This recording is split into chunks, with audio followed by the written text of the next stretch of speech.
Assalamualaikum warahmatullahi wabarakatuh. Perkenalkan, nama saya Muhammad David Katroniaan. Nomor induk mahasiswa 0542263302. Program studi Perencanaan Wilayah dan Kota. Tugas 3, Teknik Presentasi dan Komunikasi.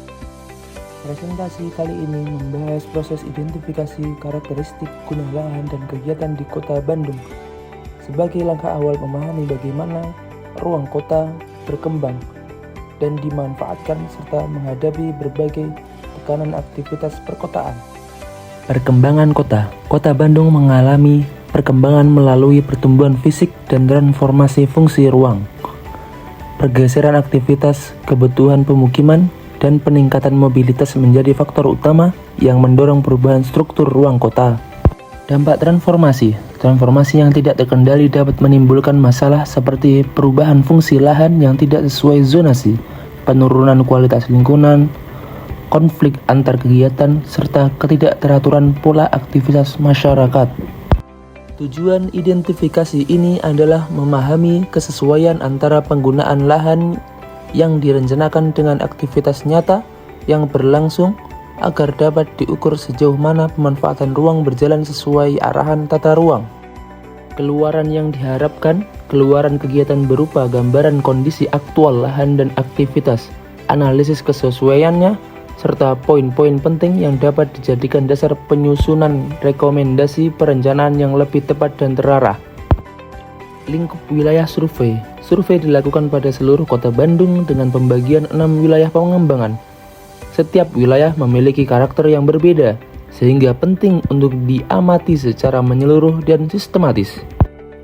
Tahap persiapan survei. Tahap persiapan meliputi penentuan isu utama yang akan dianalisis, penyusunan kebutuhan data, dan pemilihan area sampel.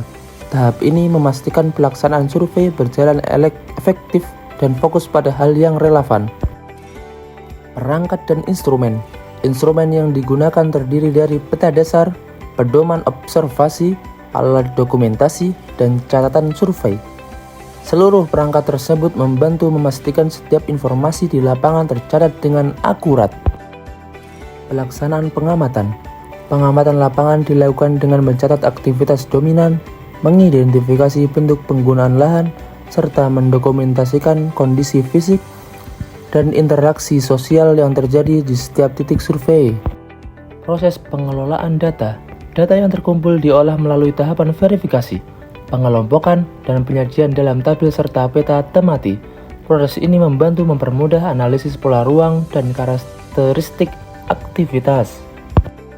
Interpretasi hasil. Interpretasi dilakukan dengan membandingkan fungsi lahan menurut rencana tata ruang dengan kegiatan nyata di lapangan.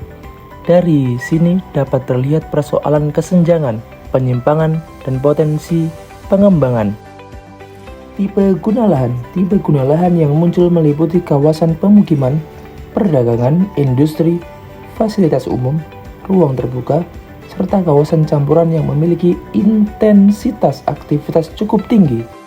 Metode identifikasi kegiatan. Kegiatan diidentifikasi melalui observasi langsung, pencatatan aktivitas pelaku, wawancara singkat, serta pembacaan pola keramaian. Cara ini memberikan gambaran yang lebih komprehensif mengenai dinamika wilayah. Pemetaan tematik. Peta tematik disusun untuk menggambarkan sebaran penggunaan lahan dan tingkat aktivitas. Peta ini membantu memperlihatkan wilayah yang mengalami perubahan fungsi maupun yang masih stabil. Visualisasi grafik. Grafik digunakan untuk menampilkan proporsi fungsi lahan, komposisi kegiatan, dan kecenderungan perubahan. Visualisasi ini mempermudah membaca memahami perbedaan antar wilayah pengembangan. Rekomendasi awal. Berdasarkan hasil awal, diperlakukan pengendalian pemanfaatan ruang, peninjauan kembali fungsi yang tidak sesuai, serta penguatan regulasi agar perubahan ruang tetap berada dalam koridor perencanaan. Etika dan izin survei.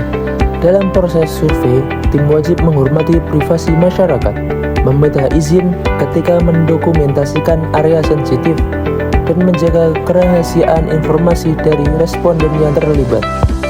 Pengaturan waktu dan tim.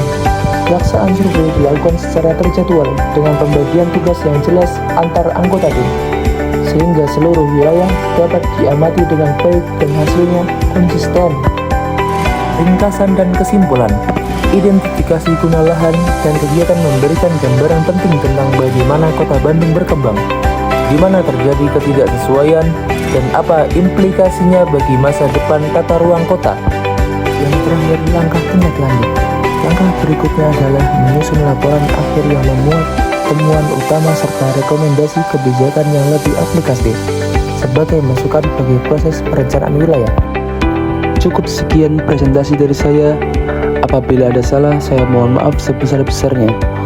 Wabillahi taufik wal hidayah. Wassalamualaikum warahmatullahi wabarakatuh.